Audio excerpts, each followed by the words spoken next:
Amigos do Saúde Digital, vamos falar de uma inovação importantíssima quando a gente pensa no paciente, vinda de um importante hospital no Brasil. Estou falando da Beneficência Portuguesa da cidade de São Paulo, BP, e eu estou com a Lilian Hoffmann. Seja bem-vinda, Lilian, é um prazer receber você aqui. Falávamos em off, uma mulher na tecnologia e na tecnologia de hospitais, né? Isso já não é tão comum.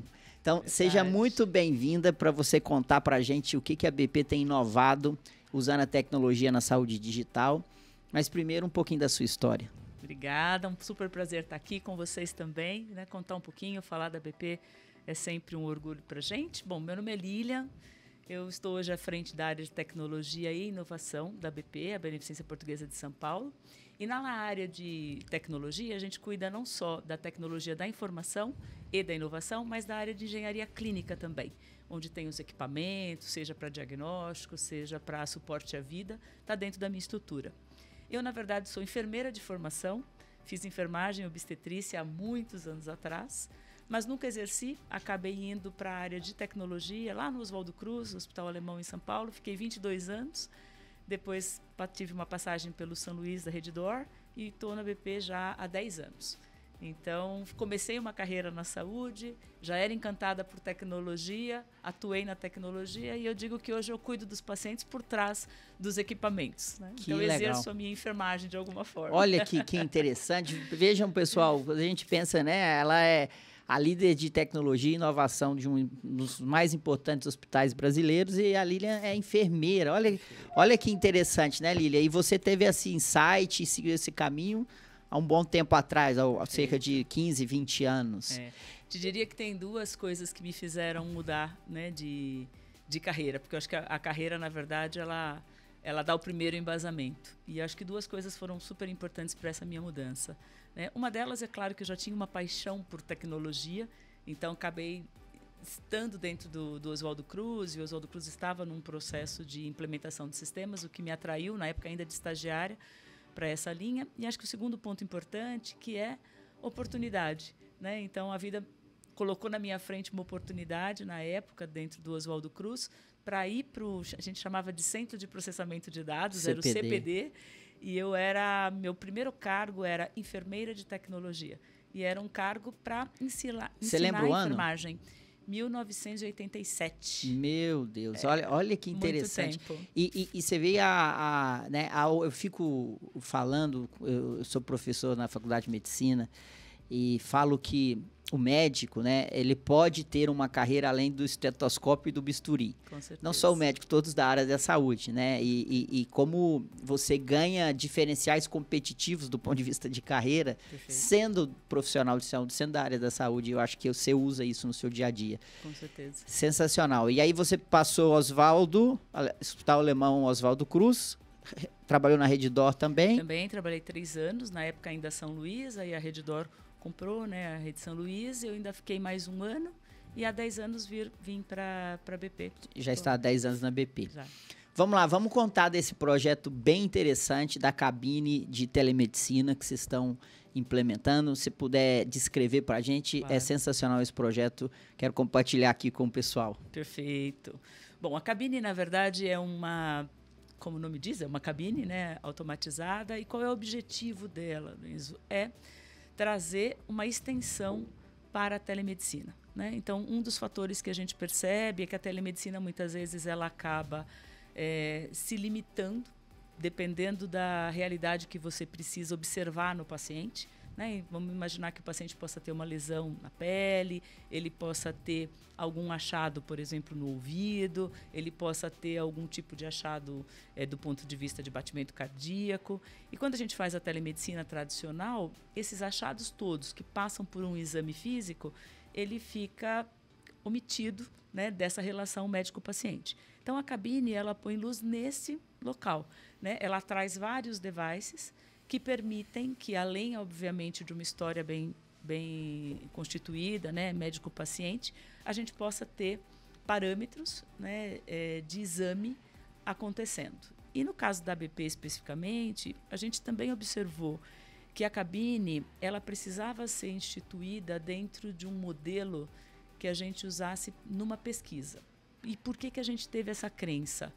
Porque senão a tecnologia ela acaba virando muito um buzz, né? Ela faz sentido. Tem a responsável hoje pela área de pesquisa da BP, chamada Rosana, a doutora Rosana. A Rosana diz muito que a pesquisa ela põe luz entre a paixão e a razão. Né? O método científico ela põe luz nesse processo, porque senão a gente se apaixona por uma tecnologia, mas a gente muitas vezes não observa efetivamente o que essa tecnologia pode trazer. Então, aproximar a paixão da razão, o método científico traz isso. Então, no caso específico da cabine, nós resolvemos fazer uma metodologia de pesquisa. Fizemos pacientes assintomáticos, que no caso eram os nossos próprios colaboradores. Fizemos clientes sintomáticos, que eram também nossos próprios colaboradores, com sintomas voltados, por exemplo, para gripe, né, para esse tipo de... para podermos avaliar os dados coletados e termos um processo científico de dizer, olha, a cabine faz sentido do ponto de vista de saúde digital para um cliente. Ela faz a diferença nesse processo. Então, começamos por esse caminho. Sensacional. E aí, a BP, então, vem pós-pandemia, a gente tem um crescimento nas iniciativas, nos projetos de saúde digital. Todos os players, né, todos os entes do sistema de saúde estão nesse processo de transformação digital. E aí e se a gente colocar uma cabine onde o paciente vai entrar e o médico vai ser alcançável remotamente e ali dentro a gente deixa devices em que a gente pode coletar os principais achados que um médico precisa na consulta. Perfeito. E aí buscou as parcerias estratégicas para isso, né? Talvez players de tecnologia para colocar isso rodando. Coloca primeiro no ambiente do hospital, testa com os próprios colaboradores, produz conhecimento, valida, publica e está nesse estágio. Está nesse estágio. O que a gente fizemos exatamente o que você comentou, né? Seguimos essa linha, que por trás disso para nós também tem a realidade. A gente diz que o nosso sonho de consumo é ver o médico prescrevendo uma tecnologia digital como ele prescreve hoje uma droga, né? E por que quando a gente tem um lançamento, por exemplo, de um medicamento novo, o que faz com que o médico tenha adesão, né? Ou o cliente tenha adesão a uma nova droga? Muito é a pesquisa, é a comprovação da efetividade daquele uso. Então, muita tecnologia, que muitas vezes a própria área de tecnologia se encanta, muitas vezes a gente perde esse espaço de avaliar a profundidade que ela tem, né? O termo que mundialmente se usa das deep techs, ela fala sobre um pouco isso. Quer dizer, como é que eu posso dar luz científica num processo de implementação? Nesse caso específico, também teve um dado importante, está sendo fechado agora o material de análise dos dados que foram capturados, para que a gente possa publicar, mas um dado que eu já tive acesso mostra que 36% dos clientes que foram atendidos, os sintomáticos, eram duas populações. Uma população em torno de 40 pessoas assintomáticas e uma população de 200 pessoas sintomáticas. Os sintomáticos, 1/3 deles disseram que fariam aquele atendimento de modo assíncrono. Ou seja, eu, como cliente, estaria disposto a chegar numa cabine, entrar na cabine, ouvir, por exemplo, um processo descritivo de como utilizar os devices, contar a minha história e o médico me atender em outro momento. Então, isso também dá uma amplitude grande para a cabine dessa autonomia. É claro que a gente está falando ainda de um processo onde eu capturo dados, um profissional médico ou sincronamente ou assincronamente avalia, mas se a gente pensar em tecnologia, parte desses dados podem ser endereçados, por exemplo, para uma inteligência artificial. Então, a gente pode tornar e pensar que lá no futuro, essa cabine ela pode ser, até obviamente um determinado limite, autônoma. Então, ela pode capturar, ela pode direcionar e a gente pode encaminhar para o médico somente se houver esta necessidade. E creio eu que esse projeto muito bem construído, a cabine atualmente, ela não está no lugar que ela pode fazer mais diferença, né? Porque atualmente ela está dentro do hospital e ali não precisa necessariamente de uma cabine, perfeito, porque você já tem toda a estrutura. Mas é claro que vocês estão no modelo de validação, construindo esse conhecimento para ir para o mercado. E aí eu queria que você contasse um pouquinho onde vocês querem chegar, onde que é o lugar legal, ideal para essa cabine estar. Perfeito. O que a gente imagina? A cabine tem, talvez, basicamente, eu resumiria em 3 grandes oportunidades de negócio que a gente enxergou até agora, né? Toda vez que a gente conversa com um parceiro, a gente descobre outras, mas que a gente já viu que são factíveis. Uma delas é voltado para empresas que tenham, por exemplo, áreas remotas, né? Então, eu tenho uma empresa onde eu tenho uma planta, nesta planta eu tenho uma medicina do trabalho, às vezes atendendo o colaborador, mas eu não tenho especialistas e muitas vezes o que esse colaborador precisa é de uma visão um pouco mais estendida para que ele não precise, por exemplo, se deslocar para uma outra cidade onde o especialista exista. Então, isso faz com que, se a gente olhar pelo olhar agora da empresa, né, além de prestar um bom serviço para o colaborador, a gente pode também evitar absenteísmo, né, porque é fato, se o colaborador precisa ser transferido. Às vezes, muitas vezes, não estou falando de um caso grave, mas um caso que possa ter a resolução a partir de um diagnóstico feito com essas extensões, né, de exames. Eu posso permitir que esse colaborador tenha o atendimento, receba através da cabine a sua receita digital, possa consumir um medicamento, se for o caso, tem essa extensão de olhar e muitas vezes ele não se afaste, por exemplo, para buscar um especialista. Então, a gente vê muito essa extensão e expansão por áreas mais remotas. A gente também vê em áreas de passagem. Então, se a gente pensar num aeroporto, se a gente pensar em metrô, se a gente pensar em hotéis, né, locais em que este paciente possa buscar rapidamente uma intervenção, né, na saúde dele, e que ele possa ter essa extensão, que a telemedicina hoje já atende nesse sentido, mas poderia ser maior. E o terceiro grande ponto que a gente vem conversando é que essa cabine, obviamente, além de poder entregar uma saúde digital, ela é uma fonte de captura de dados, porque ela, obviamente, observa imagem, ela observa traçados, por exemplo, seja sinais vitais, seja traçado, né, de batimento cardíaco, ou seja, ela tem uma coleta de história, mais exames físicos, que é bastante relevante para o uso do dado. E quem que gosta bastante, quem é muito ávido para o uso do dado, é a indústria farmacêutica. Então, a gente vê também que o fomento deste tipo de implementação pode passar por isso, né, de captura. E existe dentro da indústria e dentro do processos, por exemplo, que pode ser adotado para triagens. Então, se eu quero analisar uma determinada população, né, seja a indústria farmacêutica, seja um player desse ecossistema, eu posso também usar a cabine pontualmente numa região para captura e triagem deste local, né, um screening desta população deste local.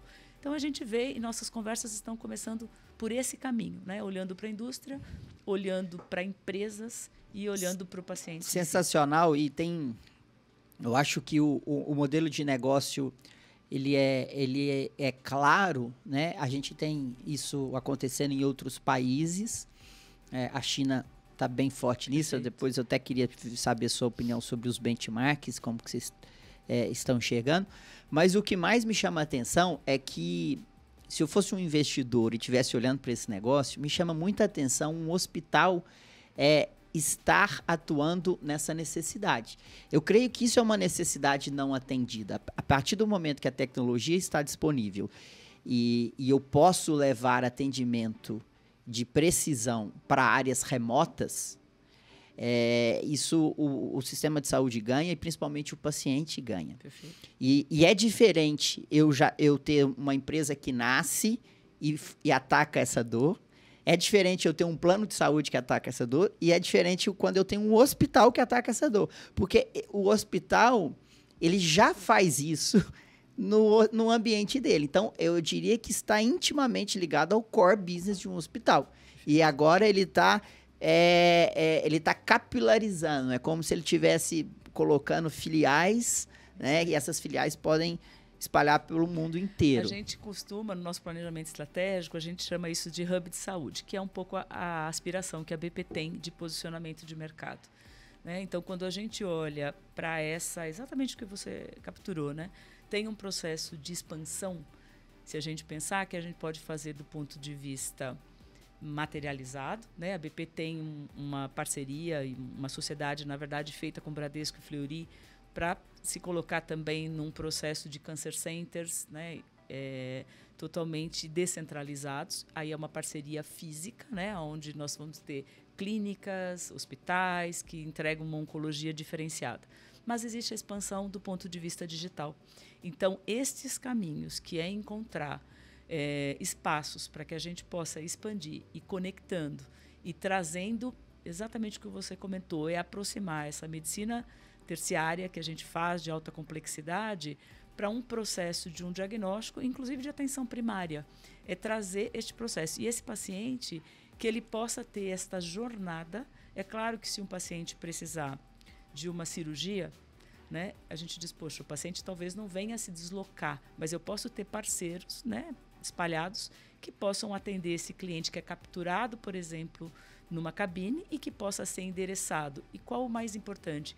Endereçado em cima de uma jornada de saúde. O BP está com bastante crença de que nesse nosso mercado de saúde, que está muito, muito fragilizado, seja do ponto de vista de financeiro, porque a gente tem uma realidade, né? A gente costuma dizer que não está bom para nenhum player. Não está bom para o hospital, não está bom para operadoras, não está bom para o paciente, e diria que só a indústria, por enquanto, está um pouco bom, mas também é um mercado difícil. A gente precisa encontrar caminhos para diminuir o custo da saúde. Porque a hora que a gente diminuir o custo da saúde, e se a gente pensar, né, a cabine ela é um pedacinho disso, ela pode ser.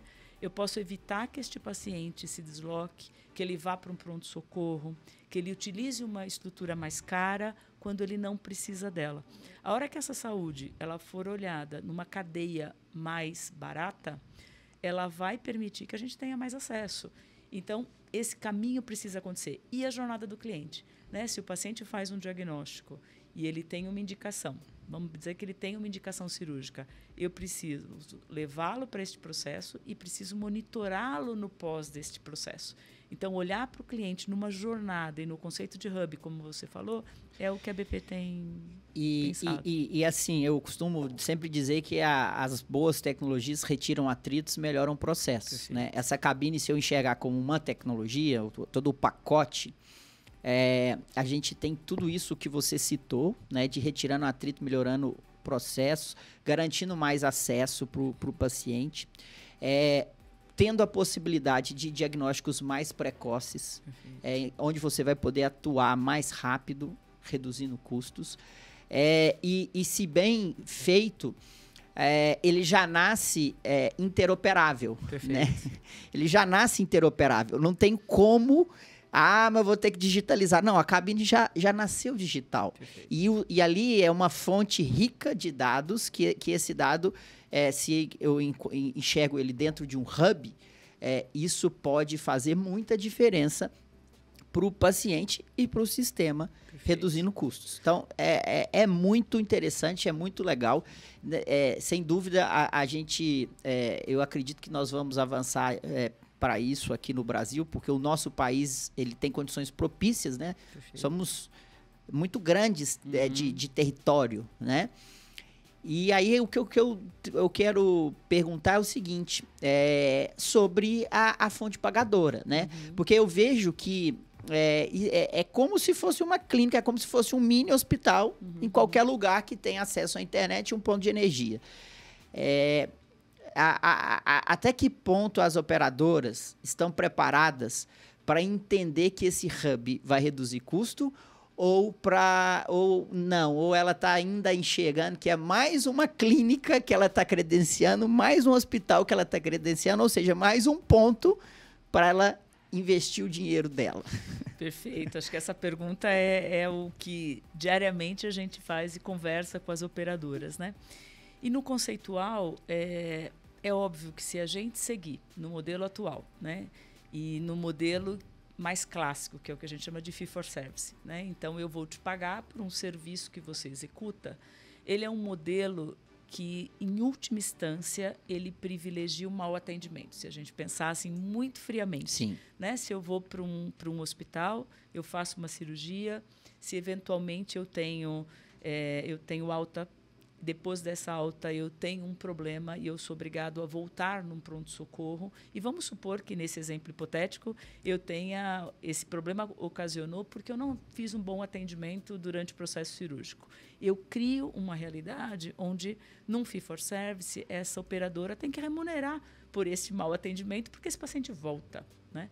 A BP tem se posicionado muito, conversado muito com as operadoras para mudar este processo. Então, a gente tem investido em discussões sobre linhas de cuidado, onde, na verdade, eu tenho este paciente acompanhando numa linha, onde eu tenho previsibilidade, onde eu consigo cuidar da saúde dele para que ele não piore, onde eu possa ter um modelo que eu remunere pela eficiência e não, na verdade, só pelo atendimento. Então, a gente tem discutido bastante isso com as operadoras. E há um processo também importante, que é a maneira como a saúde tem sido vista. Muitas interlocuções de operadoras já começou a mudar. A gente tem algumas operadoras que a gente já consegue interoperar o dado. Então, a operadora ela faz a atenção primária e ela manda os dados para a BP, e a BP faz a terciária e ela manda os dados para a operadora. Então, esse paciente é visto no todo. Isso vem reduzindo o custo e a sinistralidade que esta operadora tem e, consequentemente, se a gente pensar, a gente chama de fonte pagadora, óbvio, a operadora, porque é dela que vem o dinheiro que vem para a BP, mas a fonte pagadora natural é a empresa. Então, todas as empresas hoje, a grande maioria, sofre, né, com uma linha ali no DRE chamado benefícios, que tem os planos de saúde. Então, o nosso processo, se a gente não inverter tudo isso, ou fazer prevenção, o que vai acontecer? O paciente ele acaba ficando numa operadora por 2 a 3 anos, porque a empresa que remunera esse serviço de saúde, ela precisa reduzir custo. O que ela faz para reduzir custo? Ela olha e diz, eu estou com a operadora A. Aí ela conversa com a operadora B fala, eu te faço um pouco mais barato. Ela migra. Então, por que as operadoras não investem em prevenção? Porque elas sabem que perderão este paciente em 2 anos e não se faz prevenção em curto tempo. Então, ou a gente senta todo mundo junto, que é o que a gente tem colocado para mudar este modelo. A gente tem a crença que a linha de cuidado é um caminho, a atenção primária é um caminho, a tecnologia estendendo e precocemente encontrando um diagnóstico é um caminho. O pós, né? Porque muitas vezes nós também dos hospitais, a gente atende o paciente é liberado, às vezes de uma cirurgia, e a gente não monitora. E a gente não monitora porque, na cabeça dos hospitais, eu não sou pago por isso. Então, eu não vou monitorar o paciente, a adesão medicamentosa, a evolução da ferida cirúrgica. O paciente até vai voltar no médico para consulta pós. Mas o monitoramento com enfermeiras navegadoras, como ele não é remunerado, muitas vezes o hospital não investe. Por isso que a linha de cuidado ela é importante, porque ela fecha este ciclo. E tem-se, obviamente, a crença de que ela diminui o custo. Então, se eu tenho uma adesão medicamentosa correta, eu identifico, por exemplo, uma infecção precocemente num pós-cirúrgico, eu tenho muito menos custo para a operadora do que esse paciente piorar em vir já para um pronto-socorro com a saúde deteriorada. Então, algumas operadoras são mais abertas para este tipo de discussão, outras menos abertas para esse tipo de discussão, mas o caminho que a gente tem encontrado aí para algumas linhas de cuidado, isso tem feito sentido para todas elas. Então, a gente tem... sem dúvida, essa discussão ela precisa ser feita por parte da operadora e se ela não puxar essa discussão, ela vai ter que pagar o que tiver proposto para ela, né? Porque ela tem que liderar essa discussão. Ela tem que garantir que, através de parcerias estratégicas, que a saúde chegue para o... Não dá para evitar mais que o seu beneficiário veja um médico ou faça um exame. Isso não pode ser esse o caminho. Perfeito. Tem que ser o caminho de, quando ele chegar, ele vai usar bem esse recurso. Eu costumo dar 2 exemplos, Lourenço, que são muito típicos. Por exemplo, a BP tem, se a gente pensar, a BP hoje é uma empresa, um hospital que a gente chama tem uma certificação RIM7, né, da RIMS, que é uma certificadora internacional que avalia o índice de adesão a um prontuário digital em todos os processos. Esse nivelamento vai de 0 a 7, BPE nível 7, já está no 4º ano com essa certificação. São pouquíssimos hospitais mundialmente. Nos Estados Unidos tem 300 e poucos hospitais, tem mais ou menos 6.000 hospitais como o Brasil, e no Brasil a gente está falando de 5 hospitais, 2 deles do nosso grupo, né? O Hospital BP Mirante e o nosso complexo maior, que a gente chama de BP Paulista.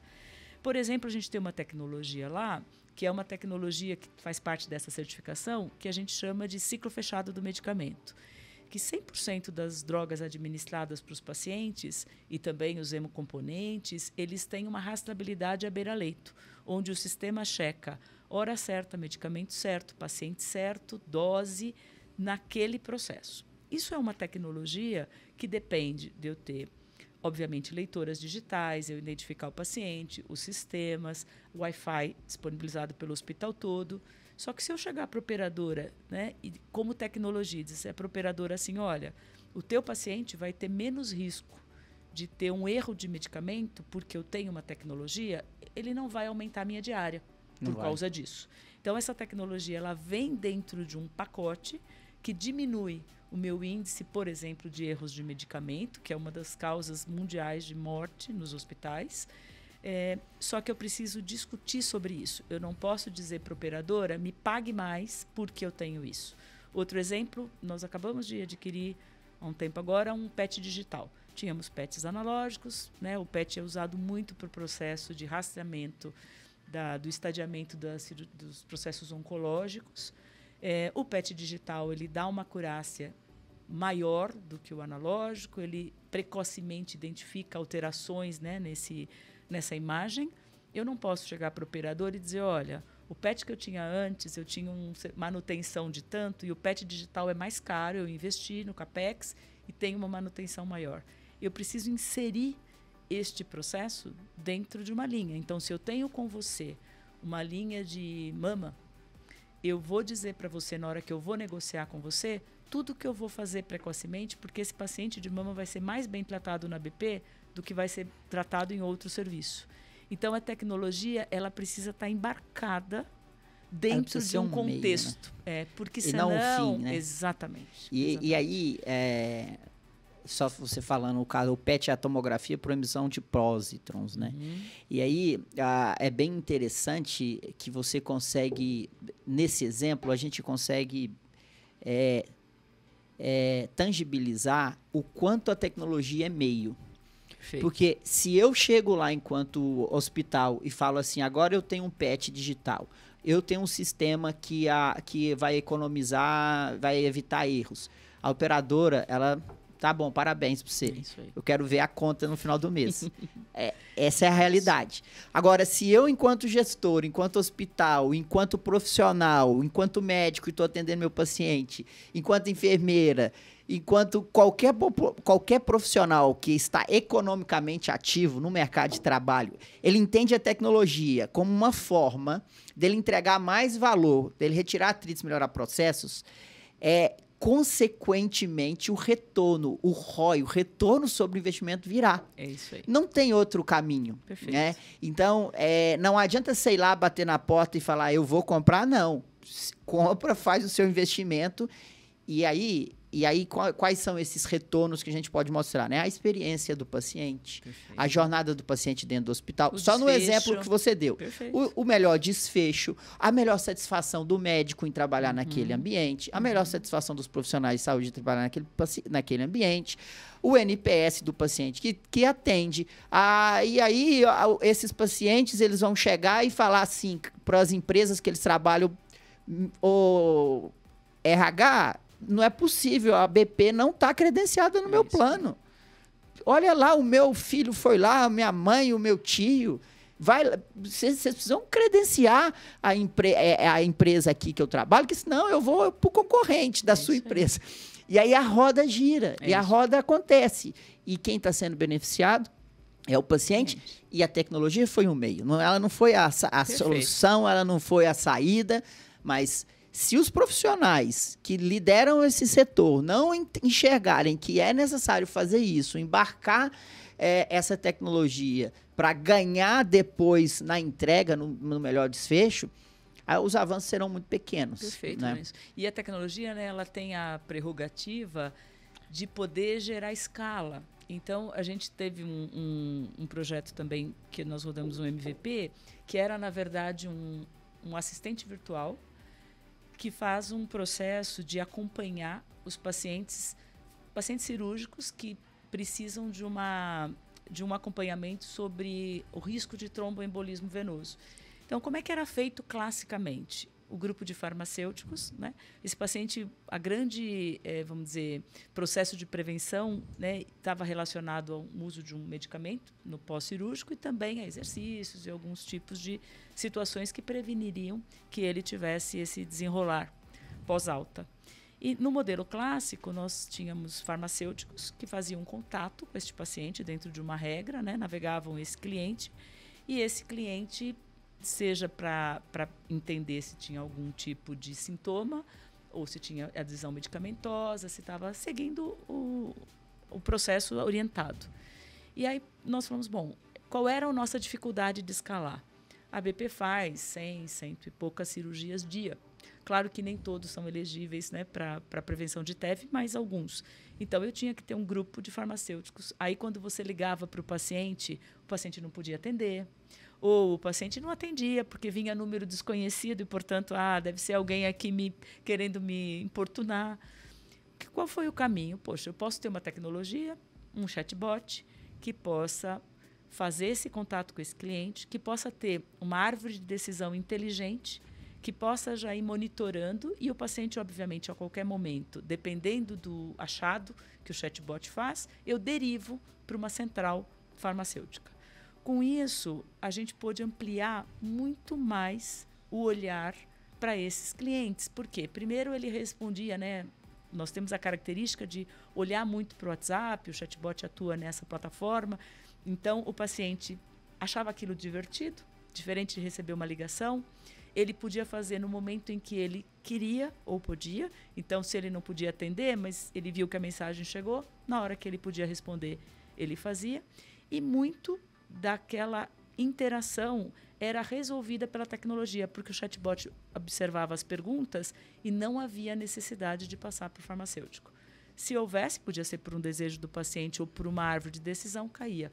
Isso fez com que a gente pudesse escalar.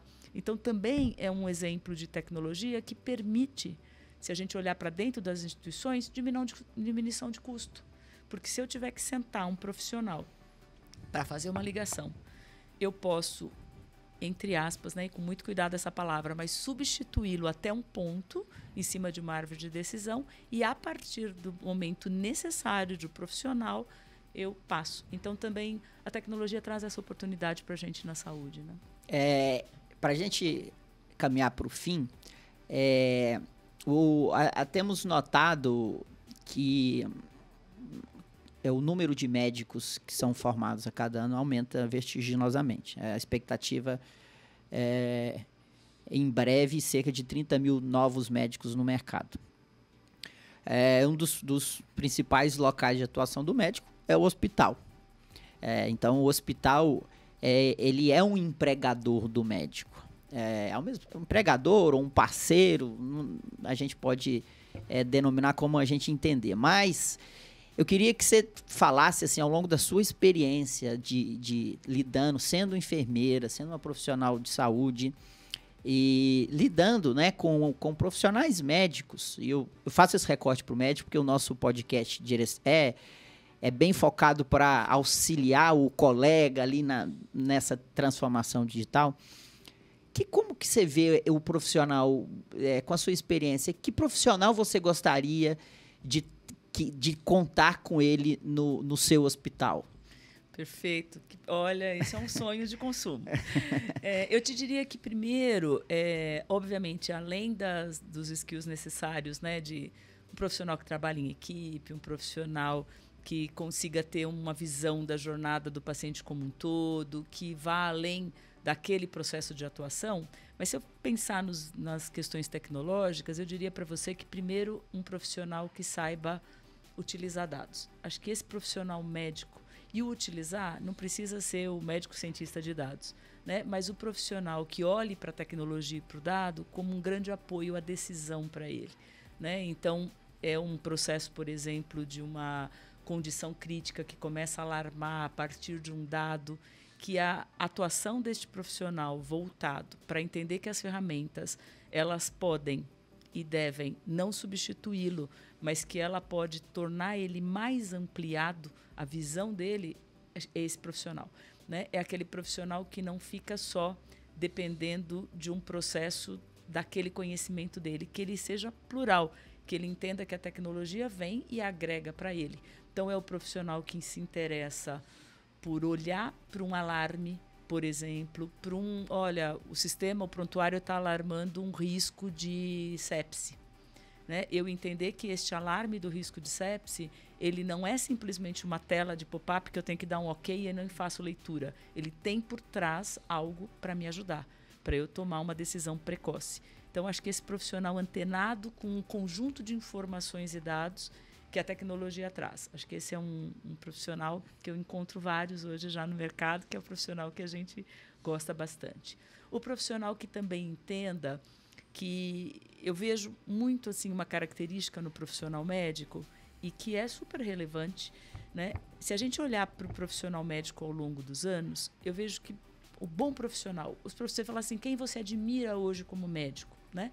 Geralmente são pessoas que têm tempo de experiência, são pessoas que têm muito conhecimento, leram muito, acompanharam grandes profissionais e que, então, atuam com bastante eficiência. Se a gente olhar para esses requisitos, né, eu ter tempo de experiência, executei muito do procedimento e capturei muita informação, se a gente olhar com as tecnologias que a gente tem hoje, se eu usar, por exemplo, a cirurgia robótica como exemplo, né, você diz, bom, um bom profissional cirurgião, ele faz uma cirurgia do modelo tradicional e ele faz uma cirurgia robótica na mesma expertise? Faz.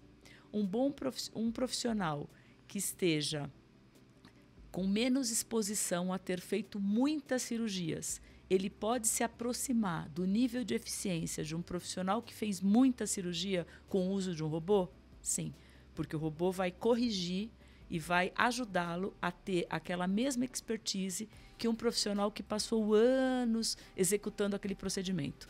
Então, essa junção e entendimento que a tecnologia ela pode me tornar mais próximo de um profissional ultra capaz, é um profissional que precisa enxergar. Quando a gente fala de conhecimento, né, uma vez eu vi um dado na época do Watson Oncology, e a IBM fez um estudo e colocou que a gente tinha, em termos de publicação na área de oncologia, seja a publicação da indústria farmacêutica, de médicos, de bases, né, N bases bibliográficas, o profissional teria que fazer por mês 160 horas de leitura para absorver todo esse conteúdo que é colocado à disposição em cima de bases bibliográficas, por exemplo, oncológicas.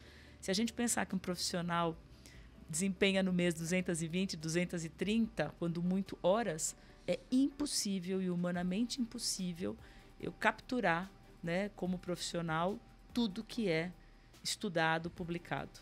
A tecnologia pode e faz, né, ao olhar para essa. Se a gente pegar a IA generativa, né, que tem essa característica, ela pode muito bem nos auxiliar para trazer esse conhecimento já muito focado naquilo que eu preciso. Então, o profissional, para mim, do futuro é o profissional que perceber que rapidamente, se eu usar a tecnologia, dei um exemplo lá do robô e o exemplo, eu consigo me aproximar. Então, a minha carreira tem a tendência de se tornar uma carreira mais próspera, muito mais rápido do que, na verdade, no modelo tradicional de ensino, de utilização. Então, acho que o profissional que perceber isso e não ficar contra a tecnologia, achando que ela o substitui, é o profissional, para mim, que vai fazer sucesso e que as portas da BP estão super abertas para ele. Sensacional. Muito interessante, Lilian. Parabéns pelo seu trabalho. Eu acho o quanto a gente ganha quando a gente tem esse acréscimo de habilidades, de skills, né? De ter você sendo profissional de saúde, mas cuidando da tecnologia, com esse pensamento. E desejo muito sucesso aí na jornada da BP, um hospital referência mundial, e que a tecnologia cada vez mais possa ser um meio, possa estar embarcada. Se a gente faz uma analogia, nenhum ser humano que tenha consciência, ele vai entrar num avião que a tecnologia seja ruim. Mas ele não sabe qual tecnologia que está lá dentro. Mas quem é dono do avião tem que garantir essa tecnologia, né? Então, o hospital, eu acho que tem que ser desse jeito. A gente precisa entrar em hospitais que usam a tecnologia para levar o paciente para o destino dele, que é a saúde, a prevenção e tudo mais. E eu acho que vocês estão nesse caminho. Parabéns, obrigado pela sua participação aqui. Obrigada pela oportunidade, foi muito legal. Um prazer enorme falar com vocês. Valeu.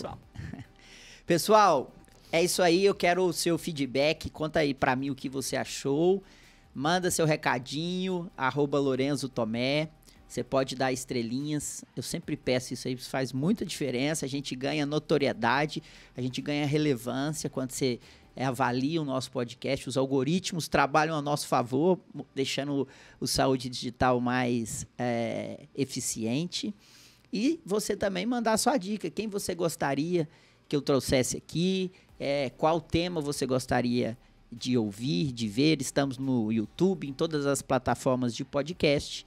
E aqui é para você transformar e se inspirar na saúde. Obrigado pela sua participação e até a semana que vem.